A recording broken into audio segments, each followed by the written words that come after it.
Hi, I'm Natalie from Namaste Farm, and I'm going to talk to you about how to dye wool and mohair today.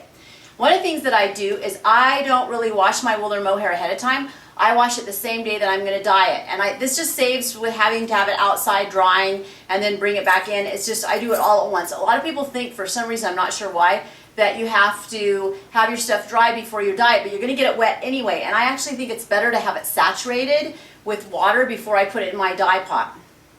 So I don't have a lot of rules for what I do, nothing, honestly. I don't do any measuring, I don't do any thermometers and nothing like that. And the person that taught me to do this, oddly enough, is Sharon Chestnut, the same person that I buy my goats from. And then I found out that Robin from Pagewood Farms also uses this method. It's very laissez-faire. Some people don't get it, some people don't understand it, but it's the way I dye my stuff and it works great for me. One of the things that I really want to convey to you is how to be able to just look at your pot and know whether or not you have the right amount of dye and the right amount of fixative, like a vinegar or citric acid. I use protein dyes, and mine are chemical dyes, so they're a little bit toxic. You're not supposed to really breathe them. You want good ventilation, and you also want to wear gloves. Okay, that said, what I've done is I have my pot just full of water, and it's about 3/4 of the way full. I bought this at Walmart. I honestly think it probably cost maybe $15. You can also buy them at Ross or some discount store, and it's a pretty hefty pot. I don't actually ever use it for anything but dyeing because, like I said, the dyes can be toxic. Okay, and I actually don't really know how toxic they are. I've just been told they're toxic. It's not like I have some inside information. It's just one of those things. It could be an urban legend. I don't know. So anyway, okay, so I have my wool and mohair in here, and what I'm going to do is I'm going to actually drop it in this pot, and I'm probably going to dump a lot on the floor, which is awesome. I'll just pick it up later. And I want to tell you that I don't do, some people do a very small amount at a time, and I just don't do that. I don't have time for that. I had a girl come over here, and she was beautiful, and I thought we were kindred spirits, and I actually thought she really liked me, and she did when she was here. And she saw me dyeing, and she said, "What are you doing?" when I dumped a big hunk of mohair in there, and I said, "I'm dyeing." And she said, "I only dye 2 ounces of it at a time." And so if I only dye 2 ounces at a time, I mean, I go through pounds a day. All I would be doing is dyeing wool and mohair. So I don't do that. I just try to take a common sense approach to everything. So I'm just going to grab a big chunk here. I'm just going to put it in my pot. My water's getting warm. Now remember, I talked about how you ruin things. If you take something that's cold and you dump it in hot water and you agitate it with soap, you're going to felt it. This is still warm. This fleece is still warm from being washed. My water's hot. It's all good. There's no soap in there. I'm not agitating it right now, so we should be fine. I actually have never felted something in a pot of hot water. I can honestly tell you that. So I'm just going to dump, and I honestly, like I said, I don't have any method. So you're like, exactly how am I learning something if you don't have a method? Well, you'll see. Okay. So then I'm going to take a knife that actually we probably will use, but we'll wash it first. Okay, so I'm just going to stir it around a little bit because the water's hot. And I'm just moving it around because I want to be able to get into the middle of the fleece. Okay, and you can do this. You can move your fleece around. Okay, not agitating doesn't mean not moving. Okay, I'm going to take maybe one more chunk because it doesn't look completely full in there and I've got room. I just want to make sure everything's submerged. So I don't know how much you can see since I'm not the one manning the camera. My wonderful patient husband is. Okay, so now it's just water. There's no fixative like citric acid or vinegar. This is what's going to fix, just like when we dye Easter eggs, this is what's going to fix my dye to my protein. So you have to have one or the other. I get tired of paying for shipping on citric acid crystals, so I just have my husband pick this up at Walmart, and I want to say, and I don't know because I actually don't do any of the shopping, I think it costs $5, so it's worth it. No shipping. So I'm just going to dump some in here, and I don't even know how much I'm dumping. I'm just dumping. You know that you're going to want to dump a lot more if you're doing with anything with reds. Reds are notoriously not color fast, and we don't want things to bleed. Okay, so I would say I use roughly 1/4 of a bottle. Okay, and what I'm doing is I'm just mixing. I want it to saturate I want it to saturate inside of my fleece. I don't want my vinegar to only be on the outside and then the inside of my fleece not be color fast, so I make sure I move my fleece around so that my vinegar can get all over it. Okay, so I'm going to just put a little more in. I probably have, this is probably a 4-pound fleece. So I would say there's probably, I don't know, 2.5, 3 pounds in here. Okay. And it's pretty hot. And that's good. Now, if I was going to put more than one color in this pot, I would wait till it was really, really hot. Because what I want is I want the heat and the vinegar to take my color and immediately affix it to the fleece. Especially if I want to do a light color and a dark color together. But today I'm not going to do that. I think I'm just going to do brown. And so that's not really necessary. But I would never, if I wanted to put more than one color in the pot and one color was light, I would never put the color in when the water wasn't scalding hot. I mean, it really has to be hot because that's what's going to immediately make this dye adhere with the vinegar or the citric acid crystals to the fiber. Okay, so then what I'm going to do is I'm going to put on gloves. And I'm going to put some brown in. And I'm really into browns. And so I guess the question will be, well, why don't you just use brown fleeces? Well, they don't have the vibrance that I want, and also none of my sheep are Mohair. They are not brown colored. And my goats, I have red goats, but brown goats are very hard to come by. And I don't have any. Okay, this is where people are going to be like, okay, what happened to weighing? Okay, I don't do that. I just don't do that. I don't have time to weigh. I don't want to weigh because you know what? I know more than the scale does. I know how much I'm supposed to put in here just by looking at it. So I'm going to take this and I'm going to make a zigzag. Only as far as I want this color to go. Okay, so it's kind of a zigzag. And I'm just going to kind of let it disperse a little bit. And I'm going to push my fleece down. Okay. This is going to be, I love brown. Brown is my new favorite. Love it.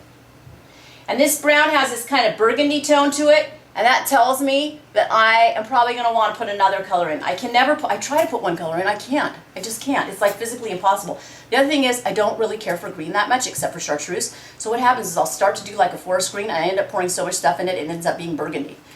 Honestly, if you see like any of my yarns and they're forest green, I want you to know it was hard for me to do that. Okay, so what happens is you can tell, I already know I don't have enough dye. I can just look in this pot now and see, okay, who wants this? Who wants this color? Nobody wants this. Okay, well someone might, but I don't want that color. I want vibrance. So I didn't need to weigh it for this to tell me that I don't have enough dye in here. Okay, so this is what I'm going to do. Okay, I don't have enough dye. I'm going to put more. And I'm just going to do a zigzag. And I'm going to push it around. And I'm going to see what happens. The water's getting a little warm now, and that's really great. I ultimately want it to simmer, is what I want it to do. And so now you can see the water's more saturated than the fleece. But when I look at my fleece, I can see that not all the dye has absorbed into it. Well, that tells me that I have a lot of ways to go, because at the end, this water should be clear. That tells me I didn't put too much dye in. If you have clear water, you know you can add more. It means your fleece isn't saturated. If you have water like this at the end, that's a problem. That means you put in way too much dye. One of the things you can do is try pouring out the water and putting hot water back in it, putting it on the stove with some more vinegar, or just putting more fleece in to absorb the dye that didn't get saturated into the fleece. Okay, I'm not a big pastel person. So this is how I'm always going to do it. If you were a pastel person, you could have just poured a little dye in there, and you know how you still saw some of the white? Well, then you could have just been good with that. But that's not how I am. I want rich, vibrant colors. Okay, so now, okay, I reached into the middle, and this fleece in the middle didn't get any dye. So I'm turning it. I'm going to turn it, and I'm going to let the dye get to it. And the water's still really brown, and that tells me that I got a lot of dye in this water, and it needs to be absorbed by this fleece. And if it doesn't seem like it's absorbing and I have all this white fleece still showing, I know I need what? I need more vinegar. So I take my vinegar, I say, okay, maybe I need more fixative. Here we go, and I'm just going to pour more vinegar in. Okay, honestly, I'm not the only one that does it this way. Seriously, I know you're just thinking this is because you have ADHD and you don't want to follow directions, but there are a lot of artists, this is how we do it. I know that there's a lot of books that people can follow, and basically I think what rules are their guidelines for us to learn our crafts, and then once we learn our crafts, we can branch out and do it with common sense. And so that's what I do. I have a common sense approach to things. This brown has a lot of purple in it. Like this fleece almost looks like a kind of a dull eggplant to me. And I'm not going to dig that color, I'll tell you right now. We're going to have to do something about it, which means I'm probably going to add another color. Okay, so now it's sort of looking like, I don't know, quasi-swamped tea water. And one of the ways that I'll show you is I'll pick it, okay, look. See that? It's like tea. You see? I put it against this white bowl. My husband is thinking, great, that's where I put my tartar sauce. But I wanted you to be able to see that there's still dye left over. So I know it has a ways to go. So what I'll do is I'll just keep moving my fleece around, trying to get it to pick up more of that dye. There's a lot of purple in that brown. That's dark brown. Another thing I can do is I can let it continue to absorb this dye, and then I could do something like pour blue in there. And then all those white pieces would pick up blue, and it would be like this sort of burgundy-ish, brownish, sort of bluish pot. And that's how I get my colors. I just sort of do what feels right. And sometimes I make mistakes, believe me, and then I just do an over dye.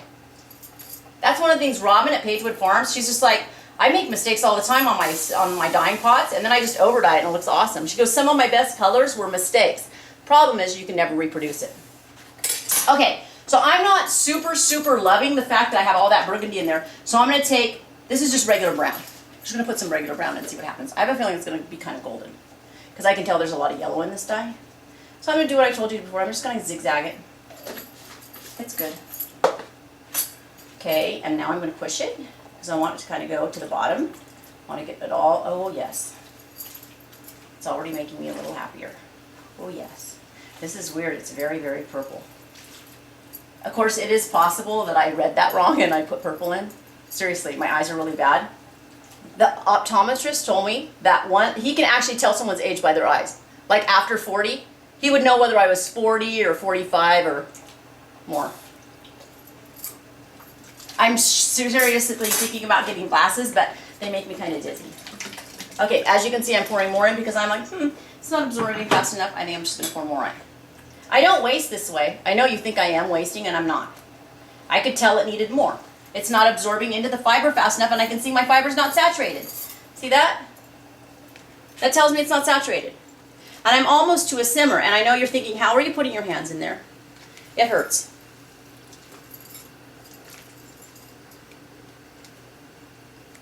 Okay, see all these? If I could put blue in here, it would be so pretty. But I'm not, that's not where I'm going right now. I'm going to try and stick to my plan. Very hard for me. So it's still tea water, but I poured all that other dye in there, and let's see how much.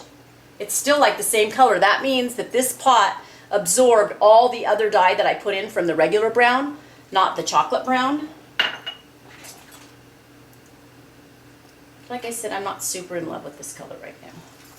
But sometimes, because there's so much luster in the fiber, I don't like colors when they're in the dye pot until they dry. And then it's this beautiful, shiny, gorgeous fleece out there. And I really don't want to ruin this fleece because I'm going to give some of this to Renee, who's Pink Polka Dot on Ravelry, because she's going to knit this sweater that I've been wanting to knit. It's from Stephanie, I want to say Japel, but technically if I was Dutch it would be Japel. So I'm not exactly sure what the correct pronunciation is, but I'm sure someone's going to let me know now that I've just probably botched it. Okay, so I can't control myself because I often can't, and I'm just going to go and I'm going to try and put blue in it. I have no idea what's going to happen, and it might be ugly.